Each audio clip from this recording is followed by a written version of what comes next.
এদিকে আসো, এদিকে আসো। ঠিক এই রাস্তা দিয়ে প্রথম যে মেয়েটা ঢুকবে ঠিক তাকে তুমি এই ফুলটা বরণ করো। I love you. ছেলে থার্ড ইয়ার ফাইনাল ইয়ার। কি ভাই তোমার র্যাক দিতেছে? থার্ড ইয়ারের বড় ভাই আমাকে র্যাঙ্ক দিচ্ছে ভাই। কি যাই হোক সরি বল। কি বলে আবার? কি হইছে এখানে? কি কোন ইয়ার? আমি কোন ইয়ার মানে তোরা না ফার্স্ট ইয়ারে পড়িস? এই মামুর বেটা এক ঘটনা যা ঘটার ঘটছে তুই আজকে ওকে সরি বলে দিবি। কি ব্যাপার? আপনার কি মেয়েদের রাস্তায় আটকানোর স্বভাব নাই? ঘটনা হচ্ছে কালকে যা ঘটছে আমার বন্ধু এটা ইচ্ছা করে করে নেই, আর ও তোমাকে সরি বলতে চায়। সরি বলতে পারো না? কারো সরি বলা লাগবে না, চল।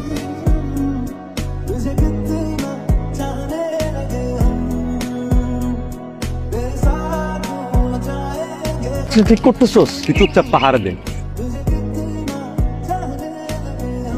সবাই আমার দিকে তাকিয়ে আছে কেন? Miss 45 morning sir. 44 45 45 এই কারণে তোর এত 45 করতেছিস। দোস্ত, ছেলেটা কিন্তু সুন্দর আছে। ছেলেটা তোকে পছন্দ করে দোস্ত। পছন্দ করে তো কি হয়েছে? আচ্ছা শোন, আমরা তো ক্লাসমেট, ফ্রেন্ডশিপ তো করাই যায়। চাইস না, চেষ্টা মনে করবে। আরে চাই না। আরে কি এত অবাক হওয়ার কি আছে? আমরা কথা বলতে পারি না? না না বলো। তুমি তো আফরিনকে পছন্দ করো, তাই ভাবলাম যে তোমাদের ফ্রেন্ডশিপটা করাই দিই। তাহলে কি আমি বলে দিব আফরিনকে যে তুমি ফ্রেন্ডশিপটা অ্যাকসেপ্ট করেছো? বলে দাও, বলে দাও। কালকে বিকাল ঠিক 5টায় টিবাদে চলে আসবে। ঠিক আছে?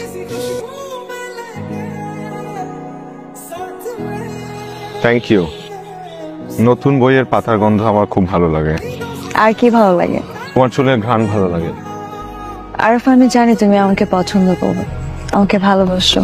আমার ফ্যামিলি অনেক কনজারভেটিভ, এখনকার ফ্যামিলির মতো এতটা ফ্রেন্ডলি না আমার ফ্যামিলি। আমি যেমন আমার ফ্যামিলিকে ভালোবাসি, ঠিক তেমন আমি তোমাকেও ভালোবাসি। আরফ, আমি তোমার সাথে সারা জীবন থাকতে চাই, তোমাকে আমি বিয়ে করতে চাই। কি লাস্ট ডে মনে হয় আজকে আমাদের শেষ দেখা? শেষ দেখা কিনা জানি না, কিন্তু কেন জানি আমার মনে হচ্ছে তোমার থেকে আমি অনেক দূরে চলে যাচ্ছি। আজকে থেকে আমরা আমাদের ম্যাজিক্যাল জার্নির সেকেন্ড চ্যাপ্টার শুরু।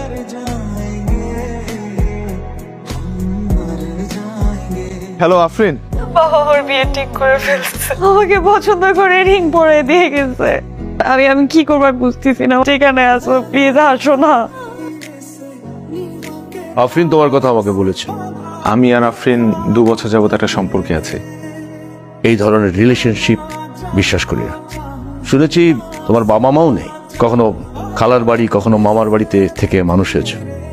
তোমার রুটলেস ছেলের সঙ্গে তো আমি আমার মেয়ের বিয়ে দিতে পারি না। আরে শোনো, কথাই যখন বলতে হবে তাহলে এতক্ষণ ভেতরে চুপ করেছিল কেন? খারাপ, আমার বলার সাহস হয় নাই। তোমার বাবা যে ধরনের আচরণটা করছে আমার সাথে, কুকুর বিড়ালের মতো আচরণ করছে, সেখানে তো তোমার বাবার ফ্যামিলি ব্যাকগ্রাউন্ড নিয়ে প্রশ্ন করা উচিত। আরাফ, তুমি আমার বাবাকে নিয়ে একটা কথা বলবা না। ভুলে যেও না এটা আমার বাবা। আজকে আমরা বিয়ে করবো, চলো। তুমি কি পাগল হয়ে গেছো? মানে কি তুমি আমাকে বিয়ে করবা না? এইভাবে কেন? একটু সময় নিয়ে সিচুয়েশনটা দেখে আমাকে বোঝার সময় দাও। 2 দিন পর তোমার বিয়ে হয়ে যাবে, তখন কি বিয়ের কার্ড পাঠাবো আমার কাছে? তুমি কিছু বলতেই পারো নাই তোমার বাবার সামনে, কখনো কিছু বলতে পারবা না। আমার আসলে না বোঝা হয়ে গেছে, বুঝছো? তুমি একটা বেঈমান, তুমি কখনো আমাকে ভালোই বাসো নাই। বাপ একটা বেঈমান, তুমিও একটা বেঈমান।